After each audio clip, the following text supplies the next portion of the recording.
तो जो तीसरा था भक्ति तत्वार्थ अनर्थ, कि भक्ति करते समय भी भक्ति के माध्यम से बहुत सारे ऑपुलेंस आएंगे, बहुत सारे ऐश्वर्य आएंगे, पर ये भक्त जो है पचाने की स्थिति में नहीं है, वो डाइजेस्ट नहीं कर पाया, तो फिर उसको पेट फाड़ देगा।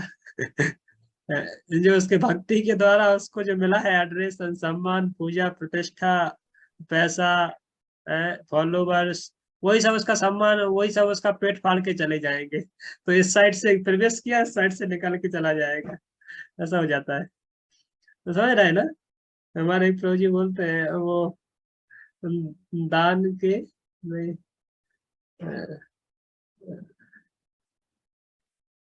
दान की बछिया के 9-9 इंच के दांत, ऐसे बोलते हैं वो। ऐसे बोलते हैं। ये दान के दान दान की बछिया के 9-9 इंच के दांत, या सब खतरनाक बोलते हैं कि जो दान में आता है, नहीं, या जो इसमें दांत वो बोलते होंगे प्रभु जी कि दाने की बछिया का दिखाने का कुछ और, खाने का कुछ और, कुछ इस तरह से बोला जाता है, किस्सा डालते हैं। ना, ना, वो तो अलग है, वो हमारे पूजे बोलते हैं ऐसे वाला वो किस्सा। हाथी के दांत खाने की और दिखाने की और, वो अलग है। हाँ, हाथी के प्रभु बोलते जी हैं जो, हाँ, दान। अब प्रभु जी जो बोल रहे हैं दान की बछिए के दांत गिने नहीं जाते, ये है कहावत। ये हाथी का है, सही बोले यार। दान दान के हाथी के 9-9 इंच के दांत, ऐसा बोलते हैं, फाड़ देंगे, बोले पेट अरे फाड़ के। नहीं, वो नहीं प्रभु जी, वो अर्चना जो कह रही थी उसको हम कह रहे हैं, हाथी के दांत खाने की और दिखाने की और, वो जो कह रही थी उसको कह रहे हैं। आप कुछ और बता रहे हैं। हमारे यहाँ लेकिन जो कहावत कहते हैं ना कि दान की बछिए के दांत नहीं गिने जाते, इसका मतलब ये वो होता तो है कि कोई चीज अगर आपको फ्री ऑफ कॉस्ट या एज ए गिफ्ट दे रहा है तो उसमें नुक्स नहीं निकालना चाहिए कि अच्छा है बुरा है। लेकिन आप जो बता रहे हैं वो आप कुछ और बता रहे हैं। वो मुझे याद नहीं आ रहा है अजय जी, तो ये बोलते हैं कि दान में जो आता है, दान में जो आता है वो हाथी है, पर उसके दांत इतने बड़े बड़े होते हैं, यहाँ से खाओगे तो यहाँ से निकल जाएंगे। इतने बड़े बड़े दांत होते हैं, तो बहुत सतर्क रहना चाहिए, कहने का मतलब। तो यही है भक्ति तो तात अनर्थ, समझ में आ रहा है ना, कि भक्ति करने से उसको इतना कुछ मिल जाता है कि उसको डाइजेस्ट नहीं कर पाता है कई बार साधक, तो उसको पता नहीं होने से तो फिर फाड़ के चला जाएगा, और उसमें साधक का लाइफ पूरा बर्बाद हो जाता है। और फिर चौथा है अपराध तो अर्थ अनर्थ। अपराधों के कारण भी कई सारे अनर्थ हो जाते हैं। हम अपराध करते हैं, नाम अपराध करते हैं, वैष्णव अपराध करते हैं, या फिर यू नो शायद जो 10 प्रकार के नाम अपराध है, याद है ना सभी को? 10 प्रकार के नाम अपराध याद नहीं है तो पढ़े तो होंगे, कम से कम सुने। पहला है, क्या है पहला? उन महाभागवतों की निंदा करना जिन्होंने अपना संपूर्ण जीवन भगवान की सेवा में समर्पण किया है, ऐसे महाभागवतों की निंदा करना, ये पहला नाम अपराध है। दूसरा है शिव ब्रह्मा आदि देवों के नाम को भगवान नाम के समान अथवा उनसे स्वतंत्र समझना, कि भगवान का जो नाम है, भगवान का पवित्र नाम है, और उसके साथ कंपेयर करना शिव जी के नाम को या ब्रह्मा के नाम को तो दूसरे देवताओं के, नहीं वो लोग भी तो समान ही है या उनसे भिन्न है, इस तरीके से नहीं करना चाहिए, क्योंकि भगवान का नाम सर्वोत्कृष्ट है। तीसरा है गुरु की अवज्ञा करना, गुरु ने जो आदेश दिया उस आदेश को गंभीरता से पालन नहीं करना, उसको कैजुअल ले लेना ऐसे, ठीक है गुरु बोलते रहते हैं उसमें क्या है, तो एक अपराध में चला जाता है ना, गुरु की अवज्ञा करना। चौथा वैदिक शास्त्रों अथवा उनके अनुगामी शास्त्रों की निंदा करना, तो वैदिक शास्त्रों की निंदा करना, वैदिक शास्त्रों को स्वीकार न करना, उनको बोलते हैं, क्या हो जाता है? अपराध। तो चौथा नाम अपराध है। पांचवा है हरे कृष्ण महामंत्र के कीर्तन की महिमा को काल्पनिक समझना, है ना। हरे कृष्ण महामंत्र है ओके, बहुत सारे मंत्र ऐसे हरे कृष्ण महामंत्र भी है, ठीक है, ये लोगों ने बनाया होगा अपने मन से और बना के दे दिया, तो ये लोग करते रहते हैं, क्या कल्पना कल्पना, ये ठीक है काल्पनिक है, ये तो कोई शास्त्र का मंत्र नहीं है, तो काल्पनिक मंत्र है, तो क्या है, ये अपराध की श्रेणी में चला जाता है, पांचवा नाम अपराध है। छठवां भगवान के पवित्र नाम, वैदिक शास्त्रों अथवा उनके अनुगामी शास्त्रों की निंदा करना, भगवान के पवित्र नाम में अर्थवाद का आरोप करना। छठवां नाम के बल पर पाप करना, है ना। नाम के बल पर पाप करने का मतलब होता है कि हमें पता है हरे कृष्ण महामंत्र इतना शक्तिशाली है, इतना पावरफुल है कि किसी भी पाप को खत्म कर सकता है। हमने कितना ही बड़ा पाप कर दिया हो अपने लाइफ में, पर हरे कृष्ण महामंत्र इतना शक्तिशाली है कि किसी पाप को धो सकता है। तो हमें अभी दवा अभी मिल गया ना, मशीन मिल गई, तो अभी हम एंजॉय करेंगे। इससे एक साइड पाप भी करेंगे, दूसरी तरफ क्योंकि मशीन है ना, हम हरे कृष्ण महामंत्र भी कर रहे हैं, तो जितने पाप हम करेंगे वो तो धुलते जाएंगे, क्योंकि पता चल गया ना अभी कि शक्तिशाली है महामंत्र पाप धोने में। तो एक तरफ खूब एंजॉय करेंगे, खूब पाप करेंगे, दूसरी साइड मंत्र भी करेंगे। जब भी करेंगे तो क्या है कि हम जितने पाप करेंगे वो सब धुलते जाएंगे। तो एवरीडे का रूटीन हो गया उसका। तो ऐसा समझना, ऐसी कॉन्शियसनेस भी अंदर आना कि हरे कृष्ण महामंत्र की शक्ति से हम पापों का शमन करेंगे, नाश करेंगे, फिर से नया पाप करेंगे। ऐसा चेतना में आना भी क्या है, वो अपराध की श्रेणी में चला जाता है। ठीक है। और फिर ना 8वां नाम अपराध है कि नाम के बल पर पाप करना, और अ, हरे कृष्ण महामंत्र के कीर्तन की महिमा को वेदों में वर्णित एक शुभ सकाम कर्म या कर्म कांड के समान समझना। तो ये हरे कृष्ण महामंत्र है, चूंकि वेदों में बताया गया है, तो वेदों में बहुत सारे मंत्र हैं जो कर्मकांड के मंत्र है, पर इसको भी ऐसे कर्मकांड के रूप में ही लेना, ये भी एक नाम अपराध की श्रेणी में है। और लास्ट का है फिर 10वां नाम अपराध कि भगवान नाम की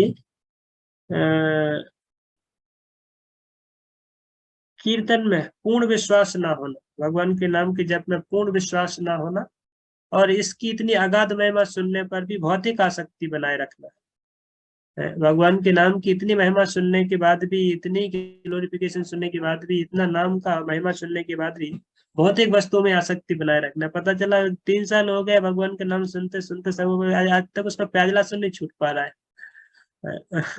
या फिर जो मटेरियलिस्टिक लोग हैं उनका संग नहीं छूट पा रहा है। तो क्या होगा, वो मटेरियलिस्टिक चीजों में, मटेरियलिस्टिक पीपल्स की इतना आसक्ति, उसको प्रगाढ़ आसक्ति हृदय में कि वो छोड़ ही नहीं पा रहा है। इतनी महिमा सुनने के बाद भी, सब कुछ पेपर पाउडर मिलने के बाद भी, तो क्या वो फिर एक नाम अपराध के जैसा हो जाता है कि व्यक्ति को सब कुछ पता है उसको कि भगवान का नाम इतना पवित्र है, इतना शक्तिशाली है, पर उसकी जो अपनी भौतिक आसक्तियां हैं उसको छोड़ नहीं पा रही। फिर उसी में आता है कि भगवान का नाम का जब अटेंटिवली ना करना, मतलब पूर्ण मनोयोग से या पूर्ण ध्यान पूर्वक नाम जप नहीं करना भी एक नाम अपराध है। तो इस प्रकार से ये 10 नाम अपराध गिनाए गए।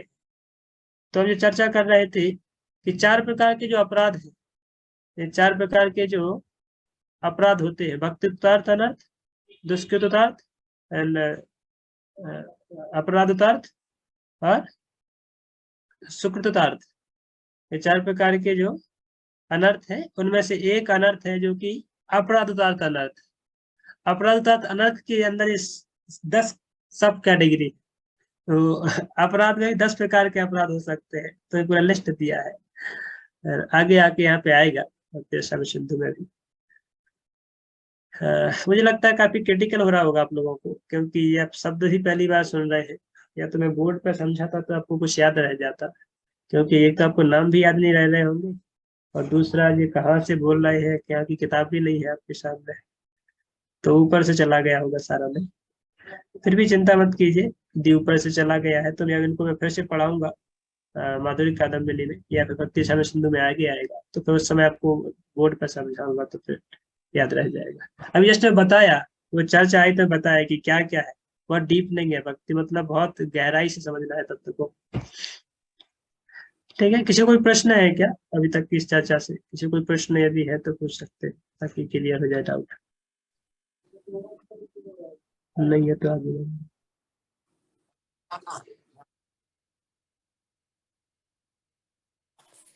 हम्म,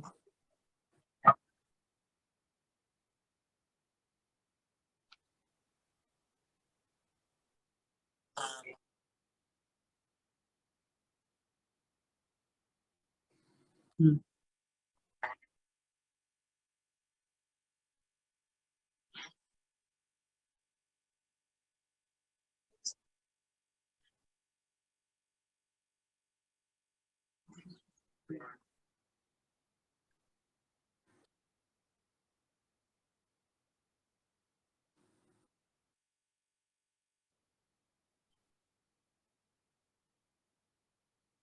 तो क्या आपका प्रश्न क्या है?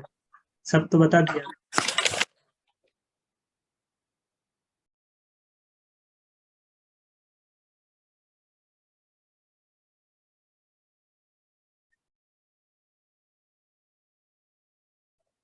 हम्म,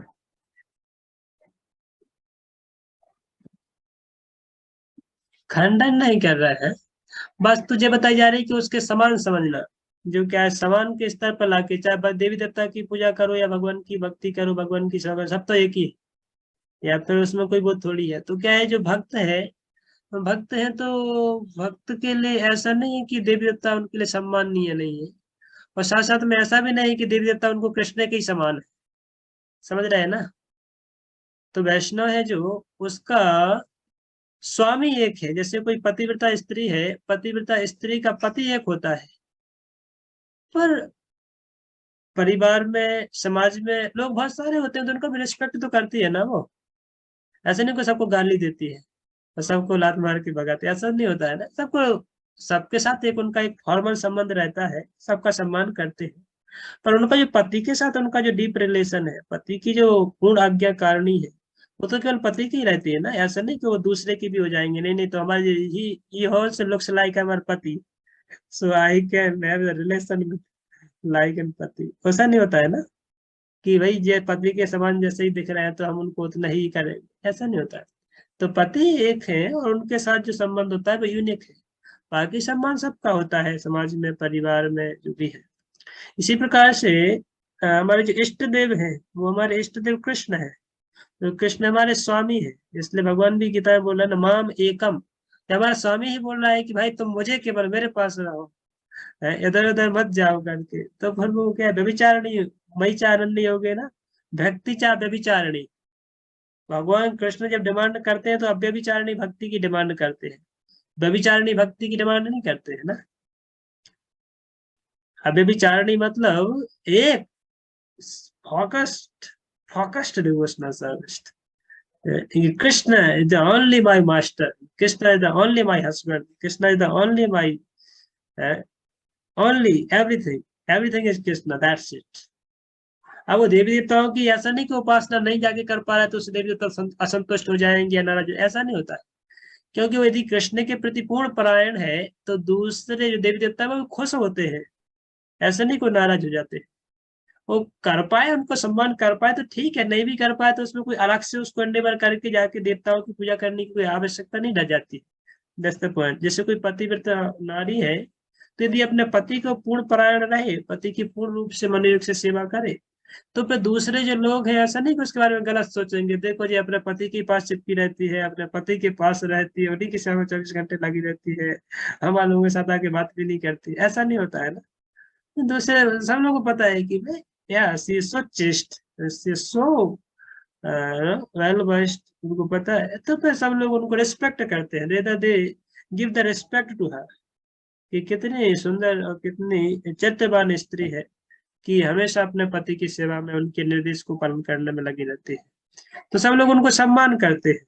तो यहाँ तक कि भागवत में और भी अन्यत्र चर्चा हुआ है ग्रंथों में, एक शुद्ध भक्त है जिसका अटेंशन, जिसका फोकस केवल कृष्ण भक्ति में लग गया है, शुद्ध भक्ति योग में, वो देवताओं की स्थिति में भी ऊपर चला जाता है। तो देवता तो मिश्रित भक्त है, शुद्ध भक्त उनसे भी ऊपर चला जाता है। तो अभी जब कोई शुद्ध भक्त जाकर के जब देवी देवताओं को इस प्रकार से वो करता है तो उनको भी एक अपमान जैसा फील होता है देवी देवताओं को। अरे उनका, उसका स्थिति क्या है, स्थिति तो देखो सही। एक शुद्ध भक्त है, वो कृष्ण के प्रति पूर्ण परायण है। तो ऐसे हम बताए ना, उदाहरण दिए कि ऐसे कोई पतिव्रता नारी है, वो जो पूर्ण पतिव्रता नारी है, उसको सारे जो दूसरे लोग हैं समाज के सब सम्मान देते हैं उसके चरित्र के लिए। इसी प्रकार से शुद्ध भक्त है जो एक निष्ठ कृष्ण भक्ति कर रहे हैं, साधक या वैष्णव, उनको सारे देवी देवता लोग भी उनको आकर के सम्मान देते हैं। इवन उनको देवी देवताओं के पास जाने की जरूरत नहीं पड़ती है, देवी देवता लोग उनके पास आते हैं। यस्यास्ति भक्ति भगवत किंचनात् सर्वै गुणै सत्र समासते सुरा।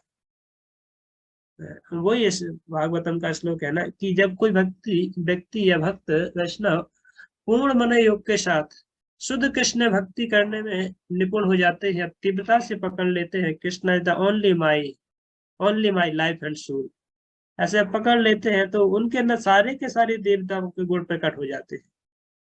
तो और ऐसा नहीं कि वो एनवियस हो जाते हैं कि देखो मैं भी अभी सारे गुणों को प्राप्त कर लिया, मैं भी इतना महान हो गया, तो मुझे देवताओं के पास जाने की जरूरत नहीं है, ऐसा नहीं। तो उसका उसमें क्या है कि उसकी अंडरस्टैंडिंग ये है कि मेरे स्वामी मात्र कृष्ण है, तो उनके लिए भी मुझे पूरा पहले करना है, और बाकी सबके लिए रिस्पेक्ट है, सबके लिए सम्मान है, और सबके लिए मतलब वो है। तो उनको ना तो अपराध करते हैं और न ही उनके प्रति ऐसा नहीं कि पागल रहते हैं। अभी मैंने देखो कृष्ण की भक्ति तो कर लिया, माला तो कर लिया, अभी दुर्गा जी के मंदिर नहीं जा पाया जल चढ़ाने के लिए, और फिर मैं शिव जी के मंदिर वो थोड़ा बेल पत्ता चढ़ाने के नहीं जा पाया। तो क्या है, जो थोड़ा नौसिखिया लोग होते हैं ना, नौसिखिया मतलब नए नए आगंतुक भक्त होते हैं, तो फिर वो सबके पीछे भागते रहते हैं। रोज देखो हमने आपकी माला कर ली ना, अभी हम थोड़ा सजा के दुर्गा जी को जल चढ़ाने जाना है, नौ दुर्गा लगी है ना, या उपवास करना है करके।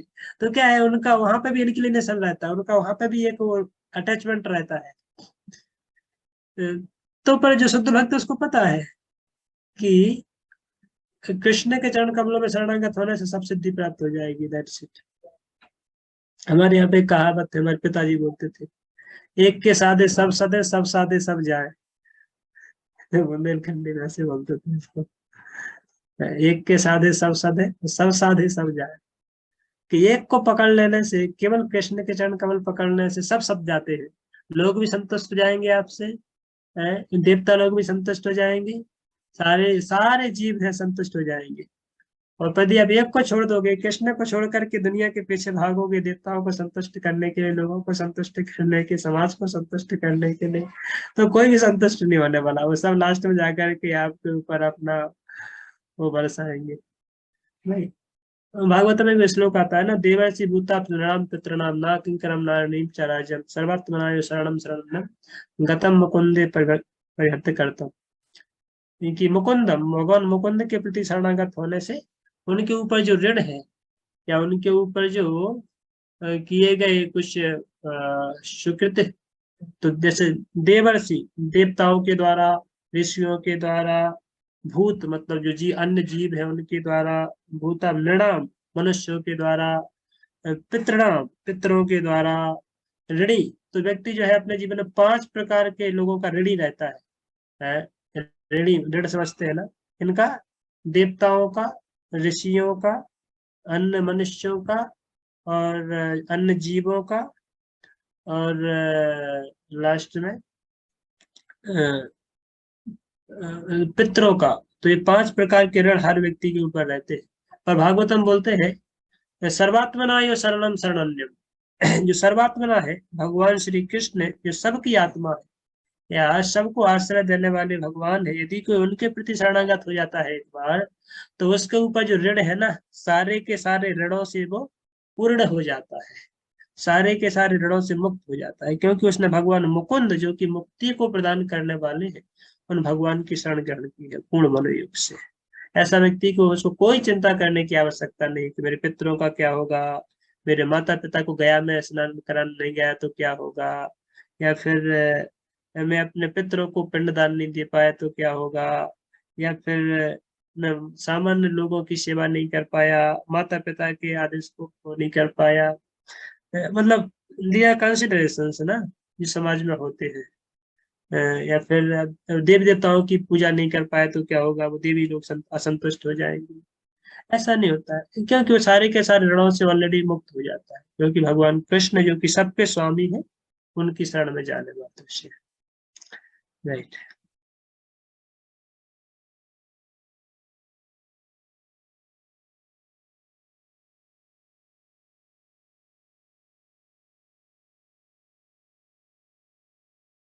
हाँ, विष्णु तत्व मैंने कहा था, विष्णु तत्व, विष्णु तत्व ठीक है, उसमें भगवान की।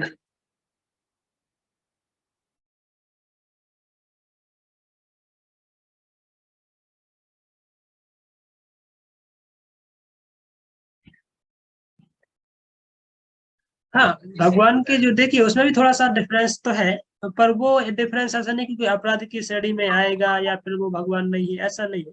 क्योंकि राम कृष्ण वराह या फिर भगवान की जो भी दूसरे अन्य अवतार है, विष्णु नारायण, वो सब एक ही पुरुष है ना, तो वो कोई सामान्य जीव नहीं।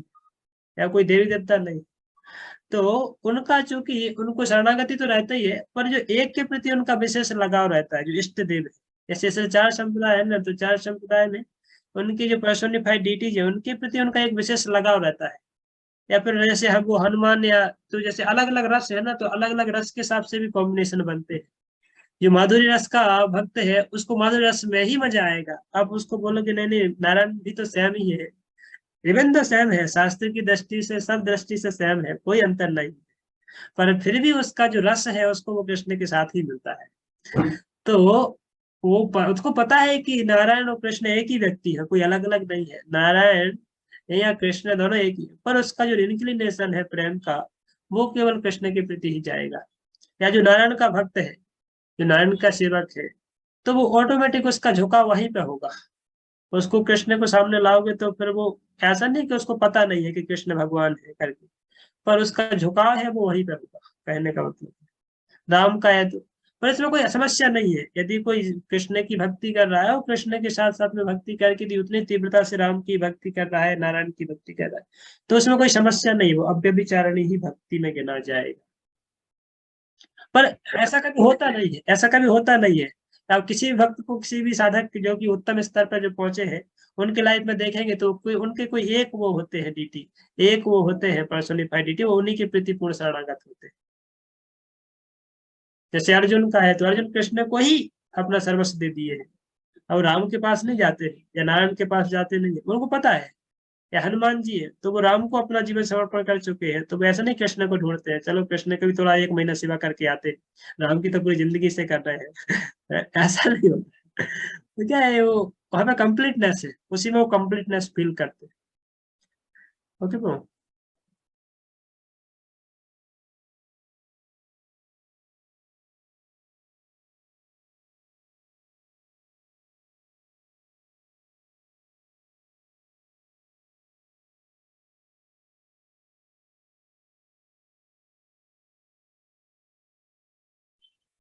क्या हो जाएगा? भाव।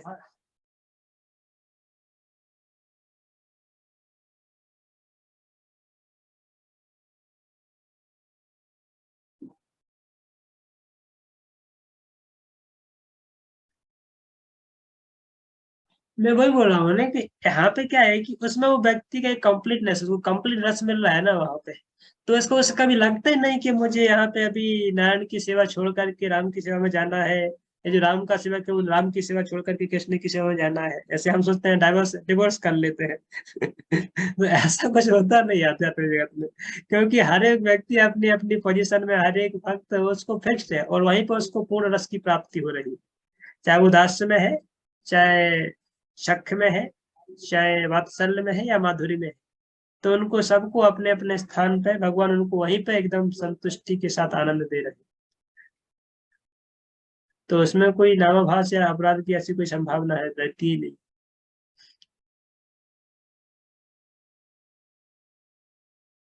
नहीं, हम नहीं कह सकते, ये हम कह नहीं सकते, हम कैसे कर सकते हैं? वो तो उस भक्ति की स्वाभाविक उसका इंक्लिनेशन, वो तो वो करते करते अभी, क्योंकि यही साधना भक्ति के देखिए, वो भी स्तर है।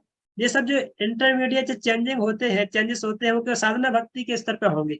भाव भक्ति और प्रेम भक्ति के स्तर पर जाके फिर कोई चेंज नहीं होता है, नहीं तो उसको वहां पे उसका परफेक्ट कॉम्बिनेशन हो गया है ना। पर ये भी हम लोग साधना भक्ति के स्तर पे है, तो यहाँ पे सब चीजें ऊपर नीचे हो सकती है। अभी जैसे हम लोग भी पहले राम की भक्ति तो करते थे ना घर पे, आप लोग भी करते थे, राम की पूजा करते थे। पर क्या है कि वो साधना भक्ति है भी हम उसको कह नहीं सकते, पर हमारे एक छोटा सा बैकग्राउंड, पायस बैकग्राउंड था, और पता था, रामायण पढ़ते थे, सुंदरकांड पढ़ते थे, राम की पूजा पाठ करते थे, पर साथ साथ में देवी देवताओं की भी करते थे, वैसे ही समझ के नहीं जब भी भगवान है। तो उस समय भी आप कर रहे थे ना। पर आज आपको ये अंडरस्टैंडिंग हो रहा है क्योंकि आप साधना भक्ति के स्तर को धीरे धीरे समझ रहे हैं। तो साधना भक्ति के स्तर पे कुछ कुछ चीजों का चेंजेस हो सकते हैं, पर एक वक्त जब निष्ठा और प्रेम के स्तर पे चले जाते हैं, भाव और प्रेम के स्तर पे, फिर वहां पे चेंजेस स्वभावता नहीं होते, क्योंकि वहां पे वो अपने आप में उसी रस में वो अपने आप को परम आनंद में फील करते हैं।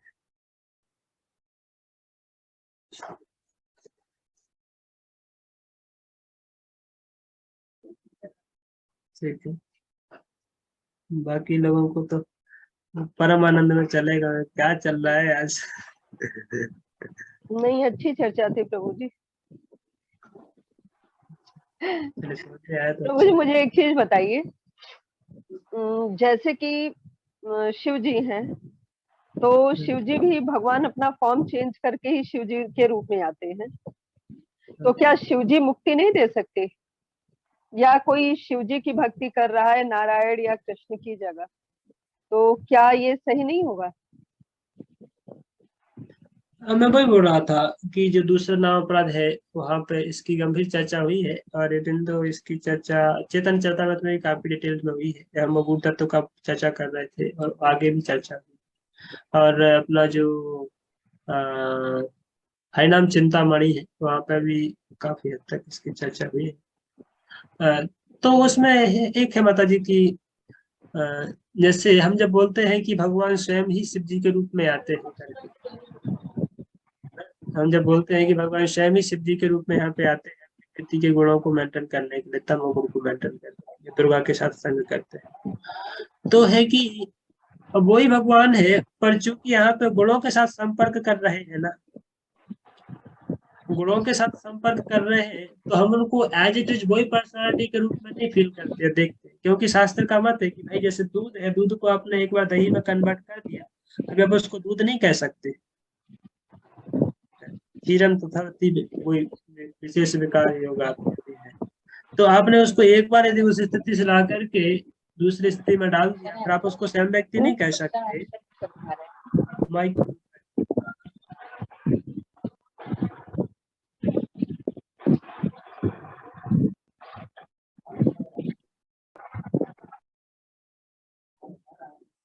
तो इवन तो भगवान है, भगवान की है, पर क्या है कि यहाँ पे जो भौतिक जगत को मेंटेन करने के लिए भगवान, जैसे ब्रह्मा जी भी रजोगुण के अवतार है, पर ब्रह्मा जी जीव है, ठीक ठीक है। अभी आप बोलोगे कि भगवान ही स्वयं तो आते हैं ना ब्रह्मा जी के रूप में, अरे भाई भगवान ही स्वयं आते हैं, पर वो गुण एक शक्ति वहां पर भगवान प्रवेश कराते हैं, ना कि भगवान स्वयं चले आते हैं। ऐसा नहीं कि भगवान जो गोलोक वृंदावन में बैठे वही भगवान आकर के यहाँ पे ब्रह्मा जी बन गए, ऐसा नहीं होता है।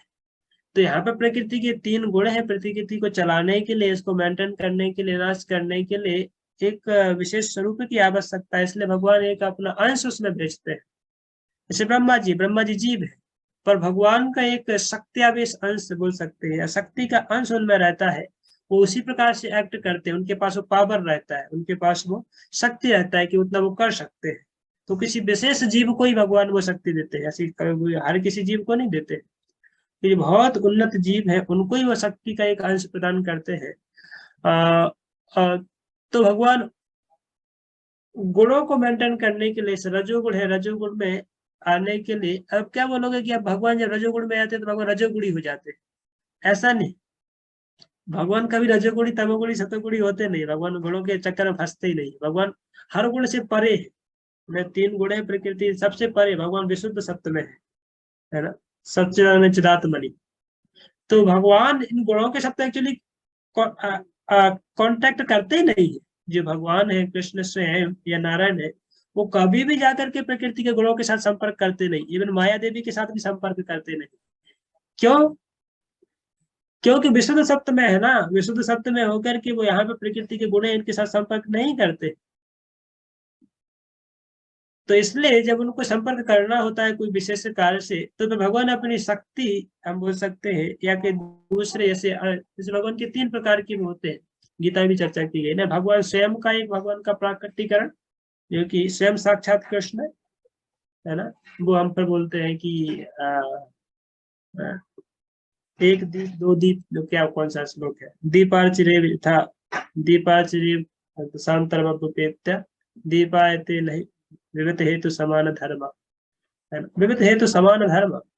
तो अनेक बहुत सारे दीपक हैं, पर एक ही दीपक से जाकर के जलाए जाते हैं, पर सारे दीपक स्वयं दिखते हैं, पर फिर भी सारे दीपक स्वयं दिखते हैं, पर फिर भी सारे दीपकों का एक ओरिजिनल दीपक होता है जो सबको एनलाइटन करता है। तो इसी प्रकार से भगवान जो कि सुप्रीम पर्सनालिटी ऑफ गॉड है, स्वयं कृष्ण है, जब अवतार के रूप में यहाँ पे अपने आप को विस्तार करते हैं, नारायण के रूप में, राम रूप में, बराह है, वामन, ये सब उनके अवतार है, लाइक अनेक दीपक। पर एक ओरिजिनल दीपक फिर भी, यदि ओरिजिनल दीपक नहीं होता तो सारे दीपक दिखाई नहीं देते। और दूसरा होता है भगवान का कि अवतार और विभूति। विभूति होता है, जैसे भगवान गीता में चर्चा की है, विभूति क्या है, एक शक्ति का एक अंश भगवान उसमें डालते हैं। पूरा भगवान स्वयं नहीं आते हैं वहां पर अपनी कोई शक्ति का छोटा सा अंश उसमें डालते हैं, तो वैसे एक्ट करते हैं। दे becomes like an extra ordinary. भगवान बताए ना कि रथे हाथियों में गजेंद्र में हूँ, जलाशय में सागर में हूँ, तो सब क्या भगवान की विभूति का एक अंश है उसमें। भगवान स्वयं वहां पे नहीं है। हमें ऐसा नहीं समझ भगवान स्वयं ही बैठे हैं। तो हम चलो सागर की पूजा करते हैं, कृष्ण की पूजा छोड़ करके सागर की पूजा करते हैं, या कृष्ण की पूजा छोड़ करके हिमालय की पूजा करते हैं, या कृष्ण की पूजा छोड़ करके हाथी की पूजा करते हैं। ऐसा नहीं हम बोलते हैं ना। ये पता है कि एक छोटी सी शक्ति का एक अंश मात्र वहां पे है। इसी प्रकार से भगवान जो भौतिक प्रकृति के जो गुण है, इनके साथ संपर्क करना होता है, इनको मेंटेन करना होता है, तो भगवान एक अपना एक अवतार के रूप में बोल सकते हैं। एक शक्ति में अवतार इसलिए इनको बोलते हैं ना, शक्ति का आवेश उसमें डालते हैं। अवतारों में 6 प्रकार के अवतार है, उनमें से एक शक्त्यावेश अवतार है, और शक्ति का आवेश भगवान उसमें डालते हैं। जैसे रजोगुण को प्रधान करना है तो जीव को एक शक्ति दिया भगवान ने, ब्रह्मा जी को शक्ति दिया, उसमें अपना एक रजोगुण रजोगुण को प्रधानता देना है, और अपना शक्ति देकर के भगवान उसको वो कैपेबल बनाते हैं, कहने का मतलब। इसी प्रकार से शिव जी है, तो शिव जी एक उनको ना तो हम उनको जीव के रूप में कंसिडर कर सकते हैं, ना ही भगवान के रूप में कंसिडर कर सकते हैं। तो हम कोई नहीं होते उनकी स्थिति को, क्या है उनकी स्थिति को वो करने के लिए, पर एक यूनिक पर्सनालिटी है। पर शिव जी देखिए, इस भौतिक जगत में शिव जी है, जो भौतिक जगत दुर्गा देवी के पति शिव जी है, वो चूंकि भौतिक गुणों के साथ संपर्क करते हैं, दुर्गा देवी के साथ संपर्क करते हैं, पर फिर भी वो हमेशा विशुद्ध सत्य में रहते हैं। ऐसे नहीं कि वो कंटामिनेट हो जाते, उनकी पोजीशन हमेशा लिबरेटेड, हमेशा विशुद्ध सत्य में है। पर जे शिव जी है मुक्ति के प्रदाता नहीं होते, ऐसा भागवतम में अन्यत्र चर्चा हुआ है। पर जो सदाशिव है ना, वो आध्यात्मिक जगत में सदाशिव है, और वो सदाशिव जो है मुक्ति प्रदान कर सकते हैं, ऐसा है। तो पर स्वभावतः, क्योंकि वो सदाशिव है, वो भी भगवान शंकरषण के ही भक्त है। वहां पे भी सदाशिव ऐसे नहीं कि वो ओरिजिनली कोई अपना स्वयं इंडिपेंडेंट पर्सनालिटी, ऐसे नहीं है। वो आध्यात्मिक जगत में रहते हुए भी सदाशिव भगवान शंकरषण की हमेशा सेवा करते हैं, शंकरषण की हमेशा भक्ति करते हैं। तो शंकरषण और सदाशिव मतलब जस्ट लाइक इन सिमिलरिटी। जैसे हम बोलते हैं ना, सांप दिखाई देता तो शिव जी आ गए, और कभी कभी बोलते हैं नहीं शंकरषण आ गए, लाइक दैट। तो जो सदाशिव है ओरिजिनली आध्यात्मिक जगत में, वो पूर्ण हमेशा विशुद्ध सत्य में विराजमान है। वो कोई भौतिक प्रकृति या कोई तमोगुण जाकर के इंटरेक्ट करता है उनके साथ, ऐसा नहीं होता है। जो भौतिक जगत में शिव जी हैं, जो दुर्गा के पति हैं, उनके साथ वो केवल भौतिक प्रकृति के गुणों के साथ संपर्क करते हैं, पर सदाशिव कभी भी संपर्क में आते रहे, इसलिए वो ओरिजिनल अधिष्ठाता है ना। शिव जी शिव तत्व है, शिव तत्व के ओरिजिनल अधिष्ठाता है सदाशिव जो आध्यात्मिक जगत में। पर वो भी भगवान के शंकरषण के भक्त, वो भी भगवान शंकरषण की सेवा में हमेशा, और भगवान शंकरषण की सेवा में रहने से उनको इतनी भगवान शक्ति प्रदत्त करते हैं कि मुक्ति, मतलब मुक्ति क्या, आध्यात्मिक जगत में कोई पहुंच गया तो पहले से लिबरेट हो गया ना। अब वो चाहे शिव जी के धाम में, सदाशिव के धाम में रहे, चाहे विष्णु के धाम में रहे, या नारायण के धाम में रहे, दैट्स अनदर पॉइंट, वो लिबरेट हो गया ऑलरेडी, जो सदाशिव के लोक में पहुंच गया। पर फिर भी इस सदाशिव में चूंकि वो भक्ति में लगे हैं शंकरषण की, तो उनके जो लिबरेटेड उनके फॉलोअर्स है, वो भी हमेशा नारायण की सेवा करते हैं, मतलब शंकरषण की सेवा करते हैं, उनका ही गुणगान करते हैं। क्योंकि इस जगत में आप देखेंगे जो शिव जी है, वो भी हमेशा भगवान की दिव्य लीलाओं का गुणगान करते हैं, भागवत का हमेशा पाठ करते हैं, भगवान की दिव्य भक्ति का वो करते हैं। इसी प्रकार से सदाशिव भी वहां पर शंकरषण की सेवा में लगे हुए हैं। तो ओरिजिनली आप अल्टीमेटली देखेंगे तो सदाशिव कोई इंडिपेंडेंट अपने आप को पर्सनलिटी नहीं समझते, वो हमेशा इवन तो भगवान ने उनको दिया है इतना पावर, प्रोग्रेस दिया है कि वो है वैसे, पर फिर भी वो अपने आप को स्वतंत्र नहीं समझते, वो आपको अपने आप को हमेशा भगवान का सेवक ही समझ के चलते हैं। जैसे रुद्र गीता आप पढ़ेंगे आगे जाके, चौथे स्कंद में आता है, तो शिव जी पूरा भगवान की स्तुतियां गान करते हैं। यहाँ पर प्रचेतास होते हैं, 10 प्रचेतास जाकर तपस्या करने जाते हैं, और शिव जी देखते हैं कि पृथ्वीदास तपस्या करने के लिए आए, तो शिव जी फिर जब वो जलाशय में जाकर के वो लोग स्नान करते हैं, शिव जी वहीं पे अचानक से आ जाते हैं। और फिर वो लोग देखते हैं कि शिव जी आ गए, तो फिर शिव जी को बहुत ग्लोरीफाई करते हैं, और शिव जी फिर उनको भागवत का उपदेश देते हैं पृथ्वीदास को।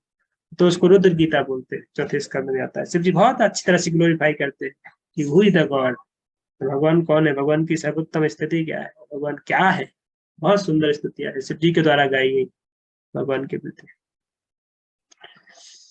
ओके, आई थिंक क्लियर हो गया होगा।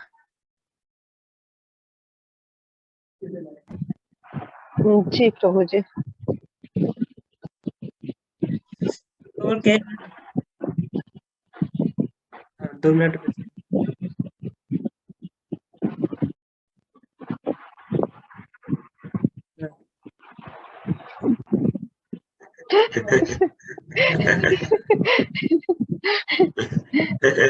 बहुत सारी दुकान है प्रभु, बताइए, बहुत सारी दुकान है, मार्केट बड़ा है। अपनी सोसाइटी में प्रभु जी ऐसे ही लोग हैं, ऐसे ही लोगों से रोज पाला पड़ता है, वो लड़ाई की नौबत आ जाती है, बस यही समझ लीजिए।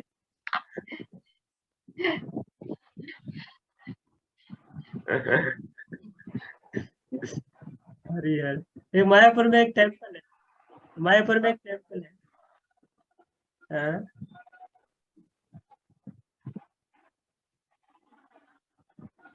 पर वहां पे हम थोड़ी एक होने का कॉन्सेप्ट थोड़ी समझते हैं। हरिहर मतलब जो ऐसे वही है, मायापुर में एक टेम्पल है, हरिहर क्षेत्र करके एक टेम्पल है, हम लोग गए थे पिछली बार, अर्चना माता जी को याद है। तो वहां पे मंदिर, तो फिर वहां पे शिव जी, क्योंकि शिव जी को पता चला कि भगवान स्वयं चैतन्य महाप्रभु के रूप में नवद्वीप में प्रकट होने वाले हैं, तो शिव जी पहले से आकर के वहां पर तपस्या करने लगे। और शिव जी बहुत लंबे समय तक मतलब तपस्या की, भक्ति की वहां पे। और भगवान का प्राकटीकरण हुआ, प्राकटीकरण, तो शिव जी बहुत प्रसन्न हुए, बहुत डांस कर रहे थे, जोर जोर से नाच रहे थे आनंद में। तो किसी को पता नहीं था कि क्यों शिव जी नाच रहे हैं ऐसे। दुर्गा जी पूछे तो बोले हमारे स्वयं श्री हरि यहाँ पे प्रकट होने वाले। तो वहां पे एक मंदिर है बहुत सुंदर, हरिहर क्षेत्र नाम से जाना जाता है, कि चूंकि स्वयं हरि यहाँ पे प्रकट होते हैं, हर जो कि शिव जी है उनके अनन्य भक्त होने से उनकी सेवा में लगे। तो भक्त एकत्व जिसको बोलते हैं ना, एकत्व है ना, एकत्व मतलब भगवान के जैसे ही स्वरूप प्राप्त कर लेना। तो प्रभुपाद जी कई बार आप जैसे लिखते हैं, प्रभुपाद जी ऐसे तो मायावाद का खंडन करते हैं कि जी कोई भगवान के समान या भगवान से एक नहीं हो सकता है, कभी मर्ज नहीं हो सकता है। पर फिर भी जो वैष्णव सिद्धांत है उसके अनुसार हमारा एकत्व होने का मतलब है कि भगवान के जैसे ही गुण प्राप्त कर लेना। कुछ कुछ भगवान की कृपा से भगवान के जैसे ही कुछ जब जीव गुण प्राप्त कर लेते हैं तो उसी प्रकार का प्रकाश उनमें आ जाता है ना। तो शिव जी ऐसा नहीं कि स्वयं इंडिपेंडेंट पर्सनालिटी है, पर फिर भी शिव जी चूंकि भगवान की इतनी अनन्य भक्ति में जब वहां पर लगे हैं, तो भगवान उनको उस प्रकार का एक अपने ही सेवा में और अपने ही भक्ति में लगे रहने से उनको उतना पूजा के योग्य बना देते हैं। तो एक मंदिर है, इसको भक्ति विनोद ठाकुर ने अपने ग्रंथ, क्या नाम, नवद्वीप मंडल परिक्रमा करके ऐसा उनका एक ग्रंथ है, उसमें उन्होंने जिक्र किया है। और मैंने इसको पढ़ा था कि भक्ति विनोद ठाकुर लिख रहा है। पर उसके पहले नित्यानंद प्रभु जीव गोस्वामी को लेकर के वहां पे सब क्षेत्र घुमाने के लिए गए थे। नित्यानंद प्रभु, चैतन्य महाप्रभु के जाने के बाद नित्यानंद प्रभु जीव